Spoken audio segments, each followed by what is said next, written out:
Un exercice pour ton dos, tu te mets en position par terre sur les genoux et les mains en dessous de tes épaules. Ça prendra 1 minute et demie à peu près pour t'expliquer. Il faut que tu sois à l'aise sur tes mains et tes épaules, que tu saches. Pas de douleur plus que 6 sur 10. Tu gardes les bras tendus. Et maintenant, tu expires la tête devant toi si tu veux ou pas. Et tu inspires, tu pousses ton dos le plus haut possible, comme si tu essayais de toucher le plafond. Et maintenant, tu vas expirer. Rappelle-toi, tu as les bras tendus juste en dessous de tes épaules. Les doigts de tes mains sont écartés. Je fais cette posture très souvent parce que ça aide le dos, ça aide les lombaires. Dans cette vidéo-là, tu vois, tu te mets en position et tu vas inspirer et tu vas forcer ton dos à essayer de toucher le plafond. Tu vois, je pousse vraiment et j'essaie de me retenir un petit peu tranquillement pendant que je respire. J'expire. J'essaie de relâcher le ventre, ou alors tu peux le rentrer si jamais tu as envie. Moi, j'ai tendance à le relâcher. Et ensuite, à le rentrer quand je vais essayer de pousser le plafond. Rappelle-toi, quand tu fais des mouvements, pose-toi des questions. Si jamais tu as des douleurs, jamais plus que 6 sur 10. Et pose-toi des questions où tu le ressens dans ton corps pour que tu sois vraiment en conscience avec ce qui se passe dans ton corps. N'oublie pas de remercier ton corps pendant que tu fais ces mouvements. Et après, mets-toi assise. Pendant que tu es assise, sois fière de toi et aussi relaxe, respire bien, tranquillement. Tu n'as pas besoin de croiser les jambes de cette manière si tu ne peux pas le faire.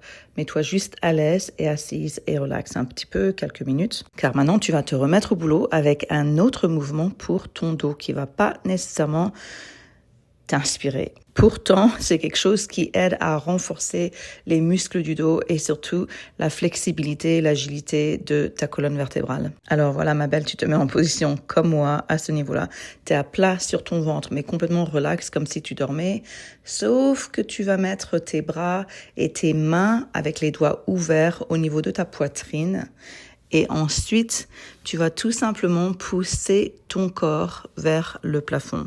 Pour mon corps, je choisis d'expirer quand je fais ça et je ne bouge pas mes fesses ou mes pieds ou mes jambes, mes genoux. C'est juste le haut de mon corps. Je décontracte mes fesses absolument. C'est un petit stretch que je fais pour mon dos, ma colonne vertébrale.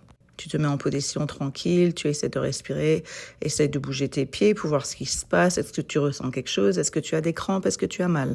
Ici, tu ne le vois pas, mais j'ai les bras tout simplement tendus. Et j'essaie de relaxer mes pieds parce que je suis en train d'attraper des crampes en même temps, ça arrive. Et donc, je relaxe, je respire, j'inspire, j'expire. Et ensuite, je me repose. Tu peux faire ce mouvement à peu près 2 ou 3 fois si tu es dans la capacité de faire ça. Et n'oublie pas, tu ne contractes pas les fesses. Et maintenant, ne panique pas, un autre mouvement qui va t'aider pour ta colonne vertébrale, surtout si jamais tu es dans la capacité de te mettre par terre. Tu vois ce petit mouvement que je fais? Je me mets principalement sur le dos et j'essaye de monter mes fesses ou comme si avec mes pieds, j'essayais de toucher le plafond. Tu vas me dire, c'est quoi mon obsession avec essayer de pousser le plafond? Allez, repositionne ton ventre si jamais ton ventre t'emmerde un peu, parce que des fois c'est le cas. Essaye de plier les jambes, tu sais, position bébé, si jamais tu peux.